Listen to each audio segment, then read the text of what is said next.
Everybody, welcome back. Today I want to talk about CPR a little bit more and a story that I have about CPR and why, again, it's really important to revisit this issue or this topic rather and understand what it means for you, particularly when it comes to you and your loved ones with serious illness and end of life. Hi, my name is Abigail. I'm here to normalize these conversations and education about death and dying so we die better at end of life. Let's get into it today. I just want to start with the story first.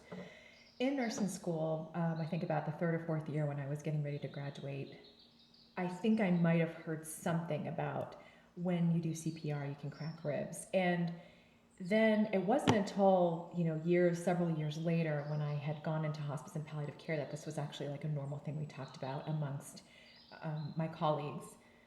But the years before I entered hospice and palliative care, I worked a little bit, my first year as a new nurse, I worked in oncology in the hospital. And then I worked in oncology, medical surgical.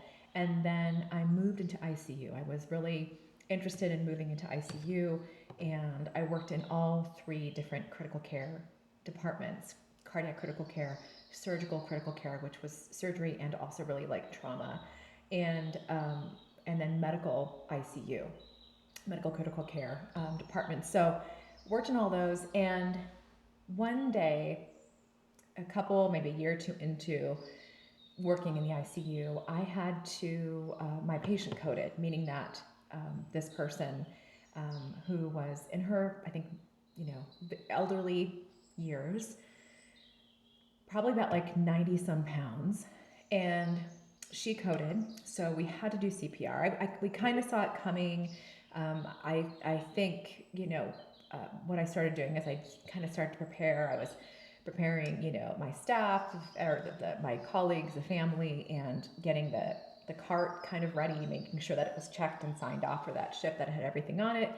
And I just knew, she was going to do it. We were doing everything we could to keep her from doing it, coding, of course, from her heart or lungs, from stopping. When someone codes, they basically no longer have a pulse and they are technically clinically dead, and you have to start these cardiopulmonary resuscitation. So had the cart nearby anyway. So of course, just like I was kind of predicting, she went into a code, had everybody there. We just started going at it, and my job was to do chest compression. That's kind of what my job was assigned for this patient. And I remember jumping on the bed, getting my knees on the mattress. We had her on her back, and I started doing chest compressions. And I remember, again, being told before then that, you can crack ribs. And I remember feeling the cracking and popping noises as I was doing chest compressions on this woman who was definitely a lot smaller than I was, who was, so clearly not getting better, because what happened after her pretty invasive surgery was she had some complications. And I won't go into it here, but these are complications that really, they just don't promise a lot of good quality of life afterwards, because it did impact things like her mentation and other parts, other organs. And so anyway, I'm doing this, and it's funny when we're in the ICU and we're giving like reports, for the oncoming shift, and there's always kind of this like, the family's still doing this, because you just get so used to it. You see this so often where families are still deciding to pursue this type of curative type of care, focused care on a situation, on a person that is clearly not going to benefit from it. And it so well, but you've got to get the family there. And I don't know, we didn't really have, at least I didn't really have it wasn't generally practiced, this type of lexicon about end of life. Hospice was really called back then. It was really called like at the last minute, like the last hours, the very last day somebody was dying. And I think now it's becoming more, palliative care is becoming more available, it's becoming, part of the conversation. And I think hospice is doing a better job. I think we're getting into more conversations, but we still have so long to go, because such a ways to go, because people still are just so unaware of it, and they get very defensive when you bring it up. And, again, that's all because of fear. But anyway, the main thing with the story was I was doing chest compressions, and I heard and felt the popping and cracking, and I knew I was breaking her ribs. But we had orders. The family wanted us to resuscitate her. The physician had orders to resuscitate her. So we had to do what we had to do because it was about trying to keep her alive. So in all of this to say, I think in the next day or two, I can't remember exactly when I came back, she had already died.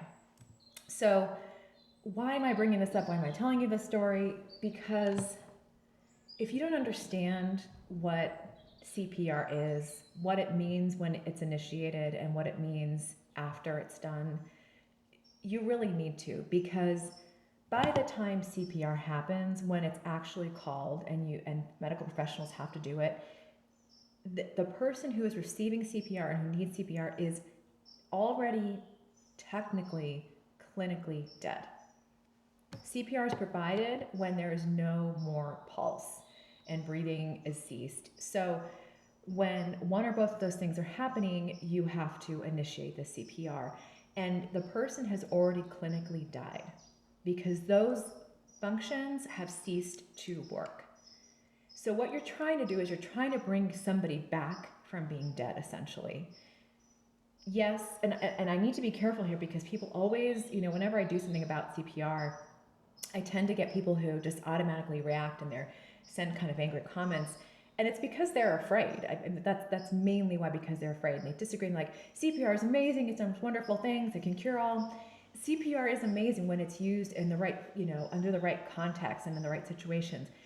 It has saved lives. The fact that we have AEDs now more readily available, it's amazing. It's fantastic. I'm not saying that anyone who has CPR needs to just die. No, I'm talking again in the context of serious illness and nearing or at end of life. There are many different scales out there, some scales and tools that are used by medical professionals, physicians, to determine the likelihood of survival after CPR. And especially when we look at quality of life and things like that, based on, diagnoses, which, conditions that you have been diagnosed with, age, other types of risk factors, medications, other types of really risk factors that you have going on. And it looks at all of those things, and when you have CPR, especially like how long you have CPR for, what that can look like once you're out of CPR, and really the amount of time you have left to live. And also whether or not there's some, issue with quality of life afterwards. And what I want to just say again is, after you're clinically dead and you do receive CPR, if you're seriously ill and or at or nearing end of life, your chances of not only survival after CPR are very slim, but the chances of you having a high quality life. And again, that is very subjective to everybody. My quality of life picture is different than what yours may be. But in terms of functionality and in terms of what you can do and in terms of your health, it is very, very slim. So what I need to remind everybody is CPR is a wonderful tool when it's used for people who have ability to recover very quickly and well from CPR. Usually those people are younger in age, they are quite healthy, and they are usually suffering from some kind of an acute, means sudden type of issue or incident, accident, things like that. People who really are diagnosed with chronic conditions and or have dealt with illness, especially serious illness, for a period of time, and or who are nearing or at end of life, we really need to understand. I need you to make sure that you understand with your physicians and ask them, and any of your clinical people on your clinical team, what does it mean? If mom or I myself, we need CPR, what does it mean for once we have CPR, and what will it mean for us when that CPR is applied? What will it look like afterwards? Am I going to be stuck on a ventilator for the rest of my life? Am I going to be brain dead? What is it all going to mean, depending on, again, the individual situation? So the best thing you need to do is, especially when you're looking at your medical decision making, when you're looking at deciding whether or not how you are resuscitated, if you're resuscitated at all, making sure that you understand what it means if and when CPR is applied. What does it mean for you? Especially, what are the outcomes that you can expect? Let me know if you have questions on this. I know that there's so much in this area, the subject area that we still need to cover, but again, more to come, of course, as always. My name is Abigail, here to normalize these conversations and education about death and dying so we die better at end of life. I'll talk to you soon. Thank you so much for joining in today.